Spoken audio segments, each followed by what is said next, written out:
Shalom Bapak Ibu Saudara semua. Mari saya ajak bangkit berdiri bersama-sama. Kita akan memuji dan menyembah Tuhan. Mari kita berdoa. Tuhan, ini kami Bapa, kami siap untuk memuji dan menyembah-Mu Tuhan. Kami percaya Engkau hadir tempat ini Tuhan. Kami percaya Engkau melingkupi setiap kami Tuhan. Terima kasih Tuhan. Ini kami siap memuji dan menyembah-Mu. Hanya dalam nama Yesus. Haleluya. Amin. Apa kabarnya Bapak Ibu Saudara semua? Luar biasa. Mari kita puji Dia. Dia Allah kita, Dia damai dalam kita.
menyembah Tuhan kita sekali lagi.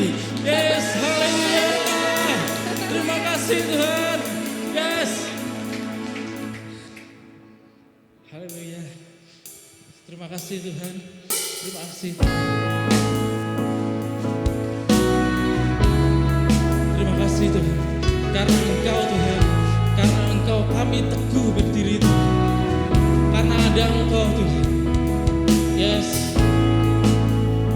Kami serahkan hidup kami. Dan kami percaya padamu Tuhan.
Ku berdiri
Karenamu Tuhan, kami berdiri teguh karenamu.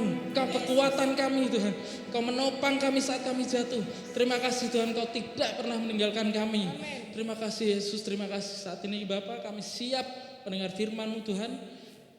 Yang percaya katakan amin. Silakan duduk kembali. Shalom Bapak Ibu Saudara yang dikasihi Tuhan. Selamat datang Pak Irwan dan Bu Kiki. Setelah sekian lama kita bisa ketemu kembali ya. Senang sekali. Tandanya Tuhan menyertai, memberi kesehatan kepada kita semua. Amin. Haleluya. Judul firman Tuhan hari ini adalah, kita baca sama-sama ya Bapak Ibu. 3, 2, 1. I love you. Waktu saya mempersiapkan ini seperti judulnya Bapak Ibu, hati saya itu bergetar gitu ya. Hati saya itu berdetak gitu ya, berdetak kencang. Karena apa? Waktu saya pelajari, wow, luar biasa Saudara. Luar biasa. Diawali dari pertanyaan ini. Bagaimana seharusnya gereja hidup? Kalau saya ngomong gereja, Bapak Ibu pikirannya gak usah kemana-mana, tapi gereja adalah engkau dan aku ya. Kita ini adalah gereja-gereja, bukan ini empat tembok ini, bukan, tapi engkau dan aku. Bagaimana seharusnya gereja hidup? Bagaimana seharusnya kita hidup? Lalu pertanyaan berikutnya, apa yang seharusnya gereja kejar? Apa yang seharusnya kita kejar, Saudara? Kita akan belajar bersama-sama dari pemazmur yang luar biasa. Yang pertama ini ya, bagaimana seharusnya gereja hidup? Nah, kita harus mengawalinya dengan benar dulu, Saudara. Dasarnya itu harus benar. Kalau dasarnya nggak benar, kesananya pasti nggak benar. Kalau dasarnya itu sudah salah, stafnya sudah salah, pasti kesananya sudah salah. Jadi dasarnya itu harus benar dulu, yaitu CINTA, kayak judul lagu ya. Cinta. Dasarnya itu nggak ada yang lain. Dasarnya itu hanya cinta.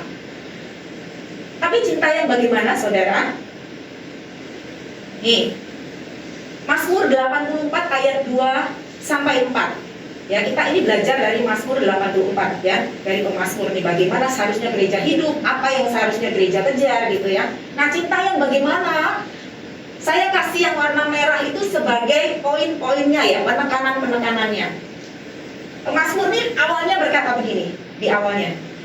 Betapa disenangi tempat kediaman-Mu ya Tuhan semesta alam, disenangi. Kalau kita cuma baca disenangi, oh ya senang gitu ya. Tetapi kalau dia ngomong betapa disenangi, artinya itu apa? Betapa aku itu cinta kepada tempat kediaman-Mu Tuhan.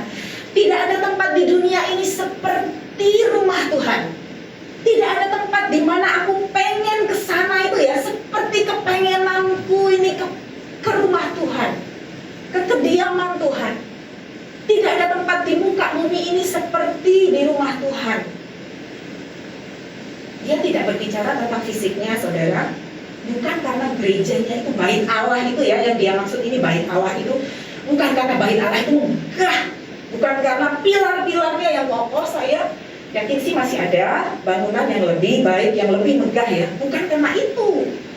Sehingga dia bilang betapa disenangi. Aku pengen ke sana Tuhan, lebih daripada aku pengen kemanapun di muka bumi ini. Karena apa, Saudara? Bukan AC-nya yang dingin ya, bukan pilarnya yang megah, tetapi karena apa?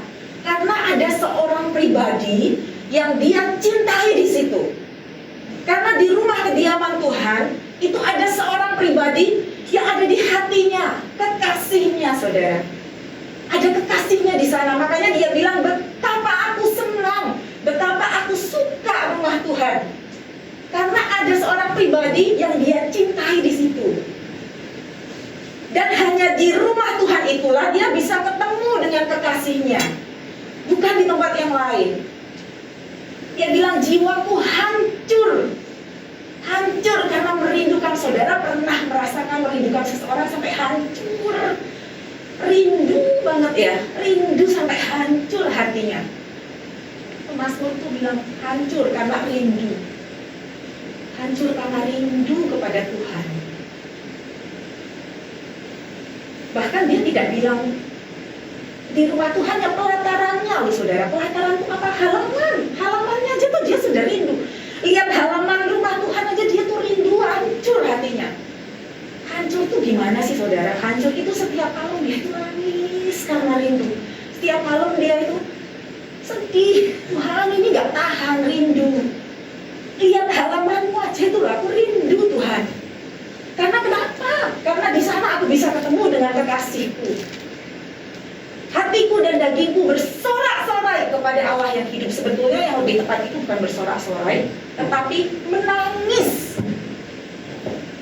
Nangisnya gimana? Nangisnya itu menjerit. Nangisnya itu menjerit karena menahan rindu. Bukan bersorak-sorai yang hore-hore gitu, bukan saudara. Yang lebih tepat itu dia tuh nangis. Nangis karena rindu, hancur hatinya. Bahkan dia sampai cemburu ya. Bahkan dia tuh cemburu kepada siapa? Kepada burung pipit. Burung pipit sama burung layang-layang itu dia cemburu. Karena si burung pipit ini burung pipit dan burung layang-layang itu burung yang suka ada di rumah Tuhan ya. Suka hinggap-hinggap di sana, suka tinggal-tinggal di sana. Dia bilang, bahkan itu burung pipit dan burung layang-layang aja bisa tinggal di sana, bisa ke rumah Tuhan, loh kok aku enggak. Padahal Tuhan bilang kan, burung pipit yang kecil itu tidak lebih berharga dari kita, tidak lebih berharga dari pemazmur, tapi dia aja bisa. Nah, mengapa si pemazmur ini merindukan? Karena dia pada waktu itu sedang tidak bisa ke rumah Tuhan. Kalau orang bilang rindu, kenapa? Karena dia tidak bisa ketemu, ya. Posisinya dia tuh nggak bisa ketemu, makanya dia hancur menahan rindu hatinya karena dia nggak bisa ketemu. Makanya dia tulis ini. Burung layang-layang aja itu buat sarang, buat apa ya?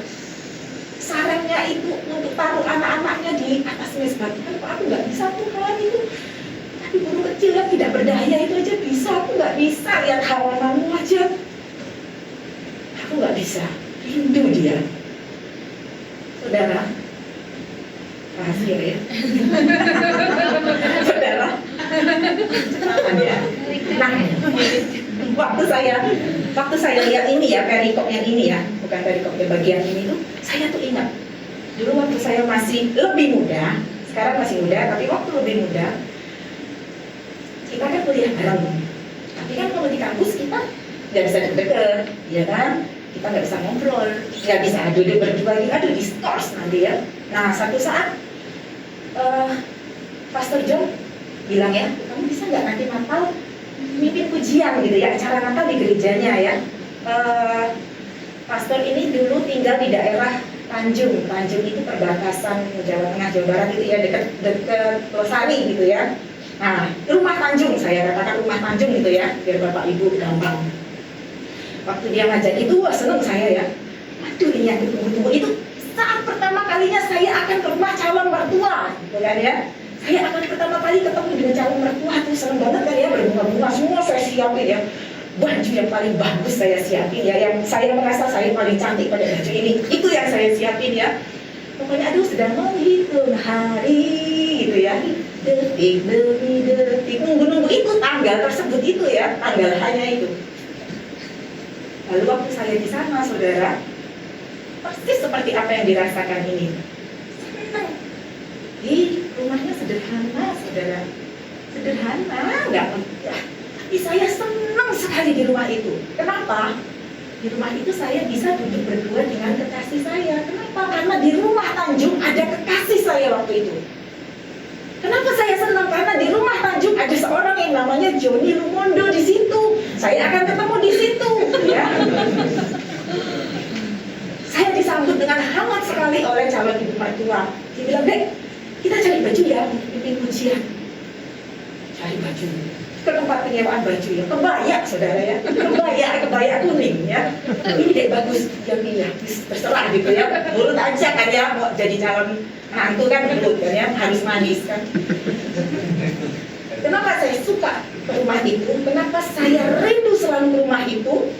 Karena gak gampang ke rumah itu, saudara. saudara, ya, karena saya kan kuliahnya di Jogja, itu kan sudah hampir Jawa Barat ya, nggak gampang. Karena saya bisa ketemu dengan kekasih saya Joni Lumundo, saya bisa duduk berdua di teras sambil dia main gitar. Ya, meleleh hati saya. Saya bisa melihat, menatap matanya. Yang tidak bisa saya lakukan di kampus. Di kampus ya, jangan main-main kamu melakukan itu di kampus ya. Sampai satu ketika saya pulang ke Jogja, rindu saya dia ingat terus. Ingat terus saya waktu kita di teras nyanyi-nyanyi. Dia suka mintain lagu dari dulu ya. Dan menurut saya semua lagunya itu indah. Bagi saya semua lagunya romantis. Sampai hati saya tuh kalau di asrama, saya kembali ke asrama, saya tuh nangis gitu tengah malam ya, kok pengen kesana lagi gitu ya. Pengen duduk berdua lagi, pengen ketemu dengan saudara-saudaranya ya, hangat sekali keluarganya ya. Ketemu dengan papa mamahnya yang hangat. Tapi yang paling utama bagi saya adalah ketemu dengan si Joni Lumundo, ya kan? Yang lainnya itu pelengkap, tapi yang utama adalah ketemu dengan Joni Lumundo. Bahkan saya itu ya, kalau ada teman saya yang bilang gini, jadi keluarganya mertua saya itu suka undang teman-teman ke sana pelayanan. Kalau ada teman saya yang pulang weekend terus cerita, kemarin aku ke rumahnya Joni pelayanan, saya gemes ya. Kamu kok enak-enak ke sana ya? Kayak ini loh, kayak pemazmur cemburu sama si burung pipit gitu. Dan burung layang-layang. Enak-enakan ya, ke sana ya. Aku nggak bisa gitu ya. Tiap malam harus nangis menahan diri. Apa yang saya rindukan? Ini loh yang saya rindukan. Saudara jangan fokus kepada jangan fokus kepada wajah-wajahnya ya. Tapi fokus ini maksudnya ya. Itu di bawahnya itu, tahu saudara, di bawahnya itu piring-piring kotor dan sisa Natal makan itu piring kotor. Lalu pastor bilang, dek sini foto dulu itu. Ini yang saya rindukan, ini yang begini, ini yang saya rindukan. Pemazmur yang merindukan rumah Tuhan, saya yang merindukan rumah Tanjung karena ada kekasih jiwa saya di sana. Gak usah lama-lama ya, nanti sakit perut. Nah, pertanyaannya bagi kita, apakah saya sungguh-sungguh mencintai Tuhan? Kalau kita datang ke gereja, kalau kita melayani, itu karena aku ditugaskan, karena Kak Ibrahim ini cerewet kok, galak lagi. Kalau aku nggak disiplin tuh daripada dia gitu ya, sudah aku melakukan.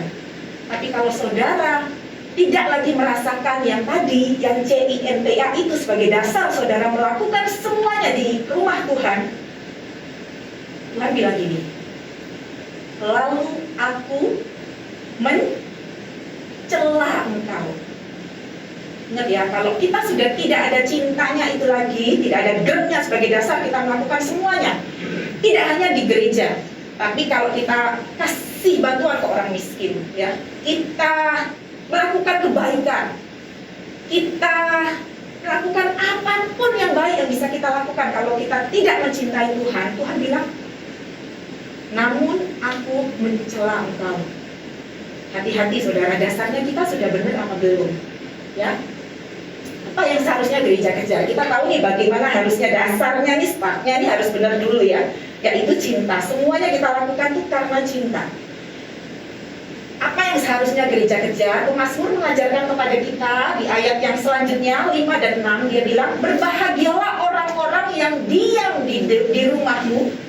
Ya, yang diam di rumahmu tuh maksudnya apa? Diam di rumahmu bukan berarti kita ini sebagai orang percaya, karena yang ini ya, kita harus lihat konteks ya. Dulu Mazmur ini, pemazmur ngomong itu dia yang dia maksudkan adalah rumah Tuhan, ya, bait Allah. Nah, tapi kalau dengan konteks kita sekarang, bait Allah itu adalah hati kita sendiri, ya, hati kita sendiri.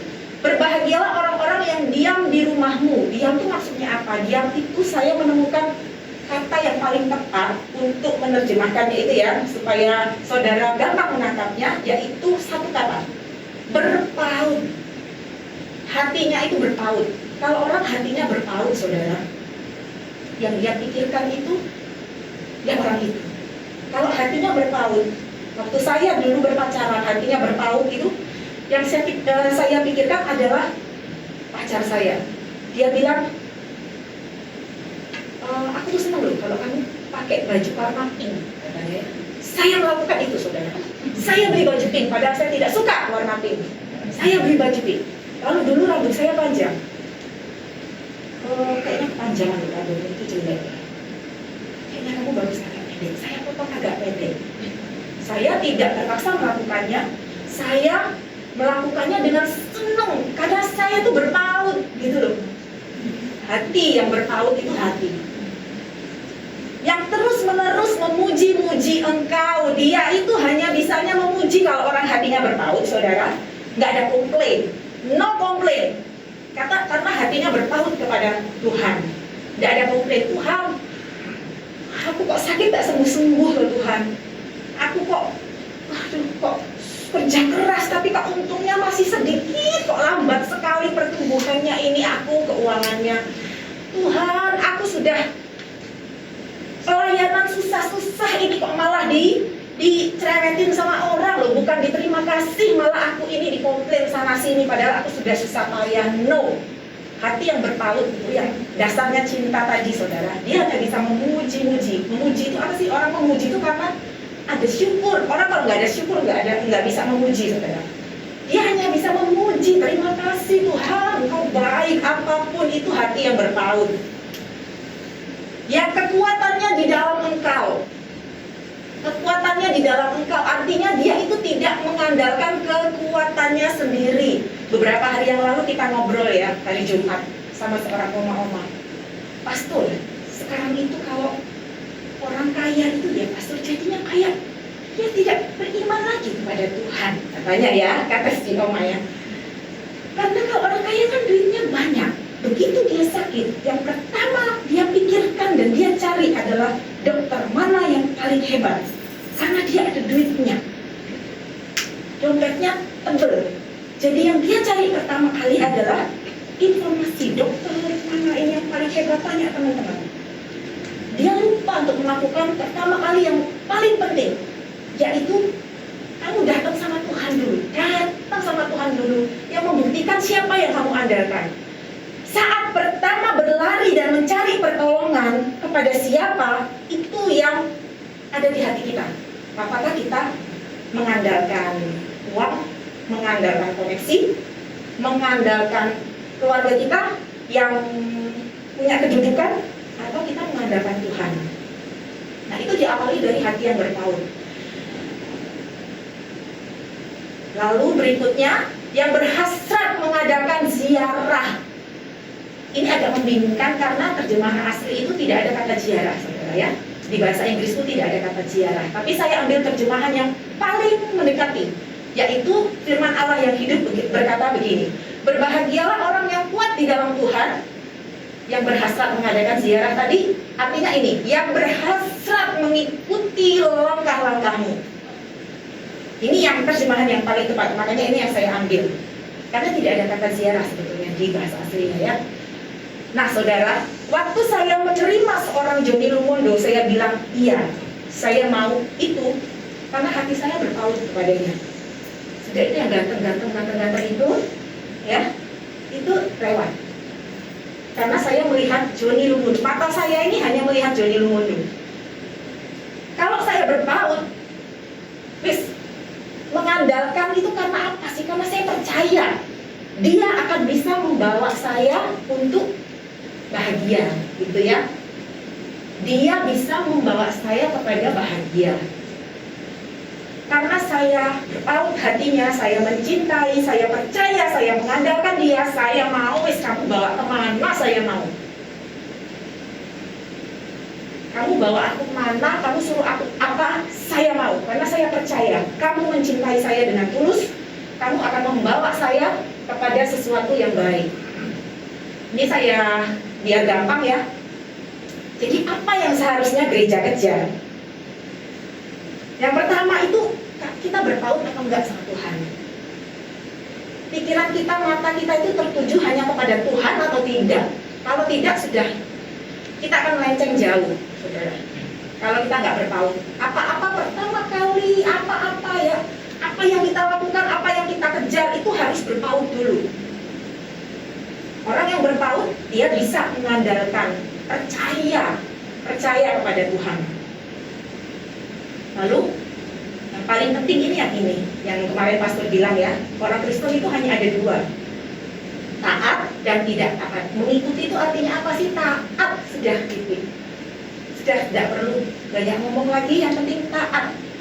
Kalau kita melakukan sesuatu itu karena apa itu? Karena apa? Itu bisa kelihatan ya, dari dasarnya tadi, dari apa yang kita kejar itu bisa kelihatan. Nah, setelah kita tahu dasarnya apa, terus bagaimana harus hidup itu ya dengan dasar yang benar, lalu yang kita kejar itu apa, saudara? Yang kita kejar kita sudah tahu. Dan ketiga ini adalah, nah ini yang akibatnya apa sih gitu ya, mengapa gereja harus hidup seperti itu? Karena ayat yang berikutnya 7 dan 8, apabila melintasi lembah baka, ini ya, kalau yang ayat 2 sampai 6 tadi sudah kita hidupi, sudah kita lakukan, kita akan terima yang ini. Mereka membuatnya menjadi tempat yang bermata air. Lembah baka itu nama lainnya juga lembah air mata ya, atau lembah ratapan. Itu satu lembah yang curam gitu ya, yang gersang ya.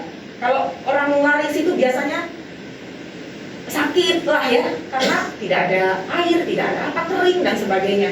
Jadi makanya dinamakan lembah baka, lembah penderitaan atau lembah air mata. Mereka membuatnya menjadi tempat yang bermata air. Jadi mengubah tempat yang penuh dengan air mata menjadi tempat yang bermata air. Nah saudara, yang mengubah itu siapa? Yang mengubah itu siapa? Yang mengubah itu adalah mereka, bukan Tuhan. Ya, yang mengubah itu adalah engkau dan aku. Katakan amin. Amin. Jadi bukan Tuhan, kita yang mengubah. Amin. Bagaimana kita bisa mengubah? Kalau kita melakukan ayat yang tadi itu.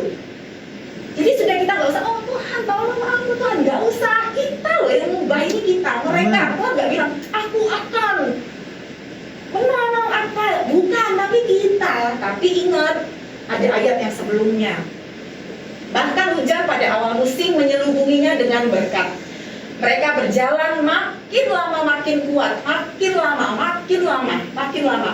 Lembah baka itu tidak hanya sekali kan, di dalam hidup kita pasti ada lebih dari satu kali lembah baka kita lewati. Tapi Tuhan bilang makin lama, makin lama. Makin lama itu ada pengulangan. Saudara nggak apa-apa. Kalau kita sedang ada di lembah baka tidak apa-apa. Tuhan bilang itu ya, makin lama itu kita akan makin kuat, tidak apa-apa. Kita yang akan mengubahnya. Jemaat Living Water yang akan mengubahnya, saudara. Aduh, jangan jadi orang Kristen yang menye-menye gitu ya, saudara ya. Jangan. Karena Tuhan tuh sudah kasih power kepada kita. Sudah, jangan melihat siapa-siapa, jangan melihat kondisi yang mana-mana ya. Ayo kita yang mengubah. Kita yang mengubah lembah air mata ini menjadi mata air. Masa Tuhan bohong, saudara? Tidak mungkin. Ini firman Tuhan. Makin lama makin kuat. Bisa nggak orang jalan makin lama makin kuat? Kalau orang jalan ya, Kak Lady ya jalan dari sini ke Simpang 5. Kak Lady bilang, wah aku makin kuat atau makin dekat ke Simpang 5 aku makin kuat. Mungkin nggak, saudara? Mungkin. Nih ya, saya kasih tahu ya. Sebelum pandemi saya itu kalau jogging di Mugas. Ya, kalau sekarang enggak, kalau sekarang sudah di rumah, dekat rumah. Target saya itu adalah bukan jogging sih sebenarnya, jalan cepat kalau saya. Kalau pastor jogging, kalau saya jalan cepat. Target saya itu setiap ke Mugas adalah 10 putaran. Lari cepat, jalan cepat ya.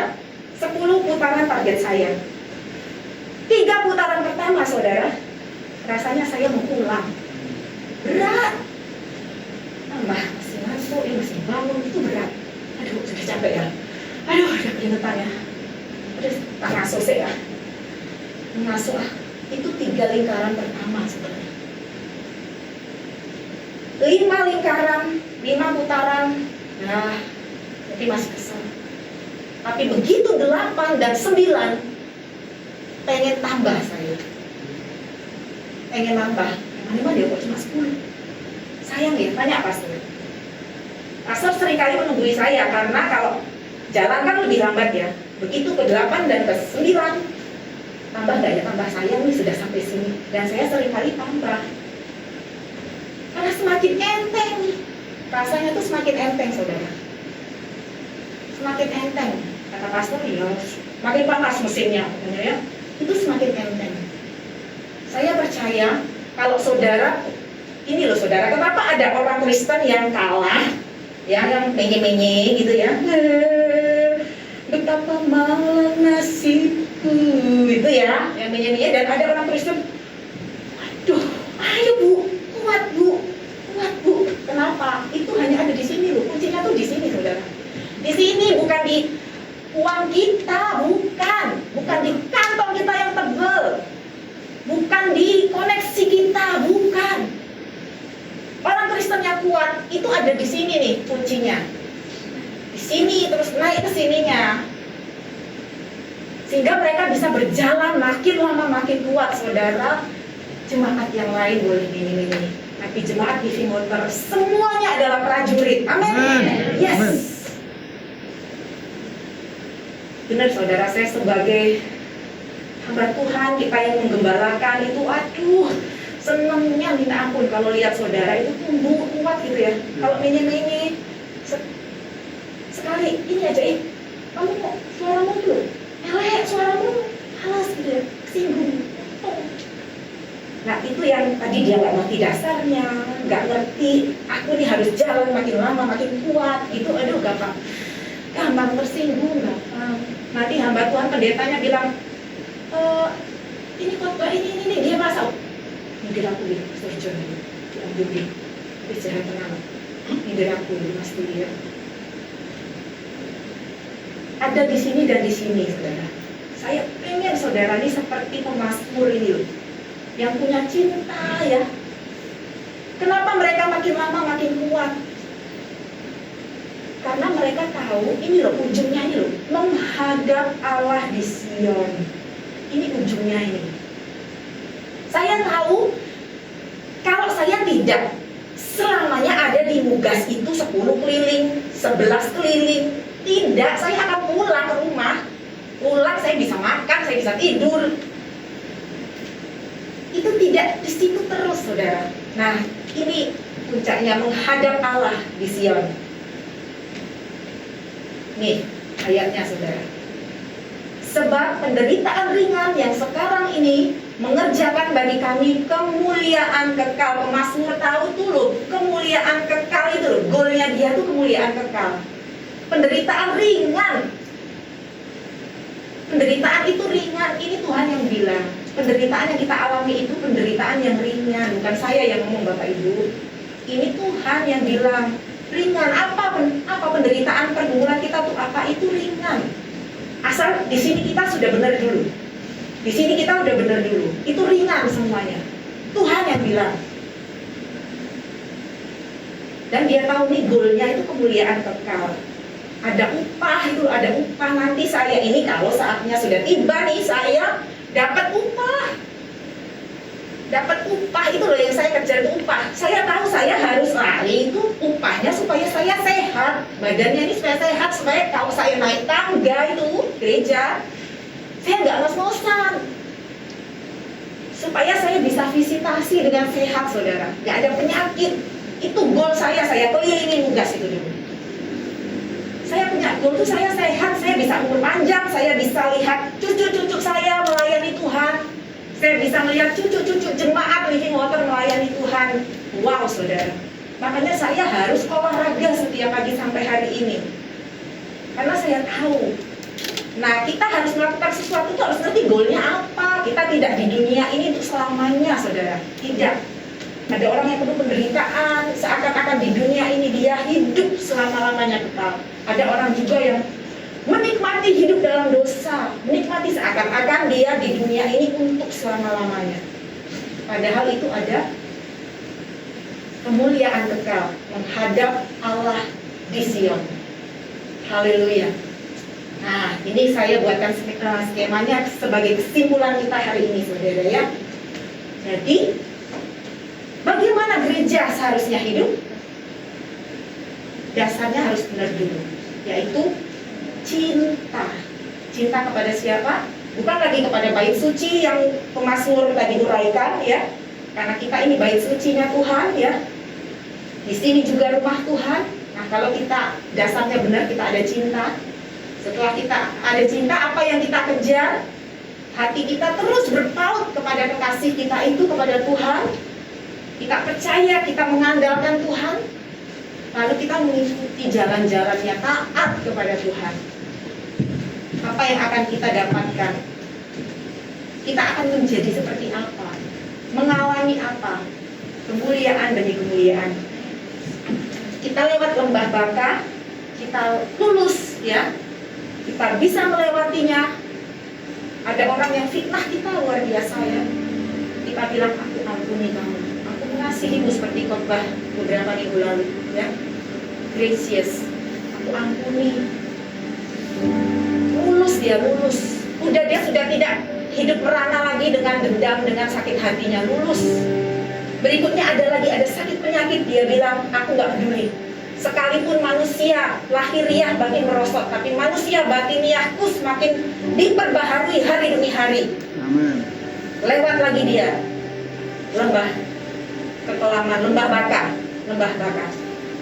Glory yang satu ke glory yang lain. Saudara, glory itu glory bukan hanya ngomong kamu punya harta 1 juta, berikutnya 2 juta, berikutnya 3 juta ya. Kamu naik posisi levelmu ya. Dari karyawan biasa naik posisi kepada supervisor, naik posisi lagi, naik posisi, bukan, itu terlalu remeh, saudara. Glory itu glory yang Tuhan maksud itu terlalu remeh. Glory itu glory saat kita mendapati kita ini makin kuat. Aku makin kuat, aku makin mencintai Tuhan, aku makin kuat. Amin. Dan saya rindu, itulah yang dihidupi oleh jemaat Living Water. Amin. Haleluya. Amin. Ada pujian yang sangat saya sukai, salah satu pujian yang sangat saya sukai, saudara. Menyatakan kerinduan kita kepada Tuhan. Segenap hati, seluruh jiwa. Dan yang terakhir dia katakan, kalau kita mengasihi dengan segenap hati, segenap jiwa, rindu Tuhan segenap jiwa.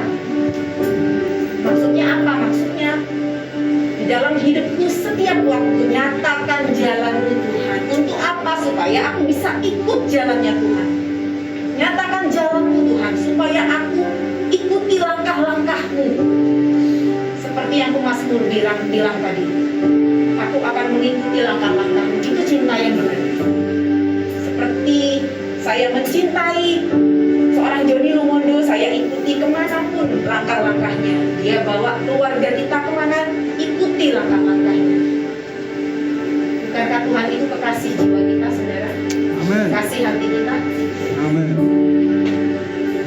Sore hari ini kalau saudara mungkin merasa betul ya, aku kok capek, banyak sekali rutinitas, bahkan pelayanan pun saudara bisa buat capek.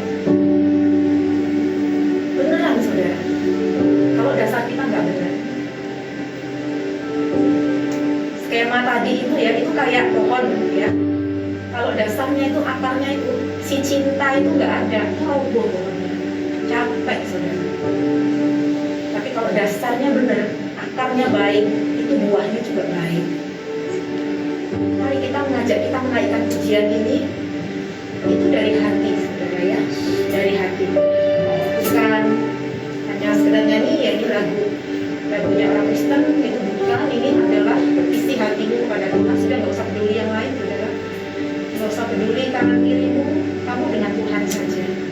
Yuk kita bangkit berdiri bersama-sama.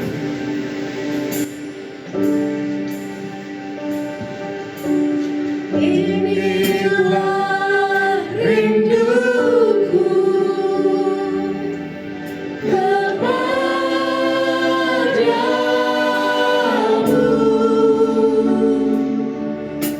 senang hatiku menyembahmu.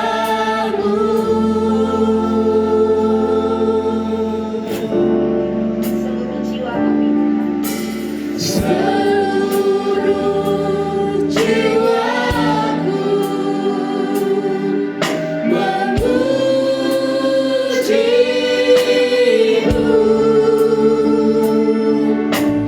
Ku memujamu, ya Allahku.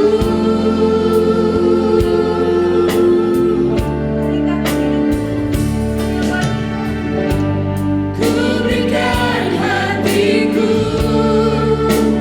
dan jiwaku, semuanya bagimu di dalam hidupku, di setiap waktu. Nyatakan jalanku. Seringkali memori akan membantu kita untuk kembali kepada kasih yang mula-mula. Saudara, kapan saat engkau pertama berjumpa dengan Tuhan? Kapan saat engkau merasa hubungan yang sangat intim dengan Tuhan? Engkau menaikkan pujian ini, bayangkan engkau ada di sana saat itu, dan engkau katakan, Tuhan, aku mohon Tuhan, supaya engkau dapat berkata, ini hamba yang kukasihi, ini anak yang kukasihi, dan dia dekat di hatiku. Supaya Tuhan tidak bilang, namun aku mencela engkau, karena tidak ada cinta di dalam hatimu. Bayangkan kau ada di sana sekarang dan bilang, Tuhan, aku mencintaimu, aku merindukanmu. Hatiku hancur, Tuhan. Hatiku hancur karena rindu engkau, Tuhan. Inilah Rinduku kepadamu.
berkat dari Tuhan. Jemaat yang dikasihi Tuhan, jadilah engkau jemaat yang mengandalkan Tuhan. Karena Tuhan akan membuat engkau seperti pohon yang ditanam di tepi aliran air. Engkau tidak pernah takut tahun-tahun kering sekalipun. Karena apapun yang diperbuat tanganmu, Tuhan akan buat berhasil. Engkau akan terus naik dan tidak turun. Engkau jadi kepala dan bukan jadi ekor. Surga terbuka, dibukakannya tingkap di langit, dicurahkannya berkat bagi setiap engkau. Firman Tuhan berkata, apa yang dicari oleh bangsa-bangsa, Bapamu yang di surga tahu bahwa engkau juga memerlukan semuanya itu. Jangan khawatir. Firman Tuhan mengatakan, carilah dahulu kerajaan Allah dan kebenarannya, maka semuanya akan ditambahkan kepadamu. Demikian firman Tuhan berkata. Hanya bagimulah segala pujian, hormat, kemuliaan ya Tuhan. Dahulu, sekarang, sampai selama-lamanya. Engkau layak ditinggikan. Jemaat, pulanglah ke rumahmu masing-masing dengan membawa damai sejahtera dari Tuhan. Firman Tuhan berkata, Tuhan memberkati engkau dan melindungi engkau. Tuhan menyinari engkau dengan wajahnya dan memberi engkau kasih karunia. Tuhan menghadapkan wajahnya kepadamu dan memberi engkau damai sejahtera. Roh Kudus menyertai engkau mulai sekarang ini sampai selama-lamanya. Di dalam nama Tuhan Yesus, orang yang percaya katakan bersama, amin.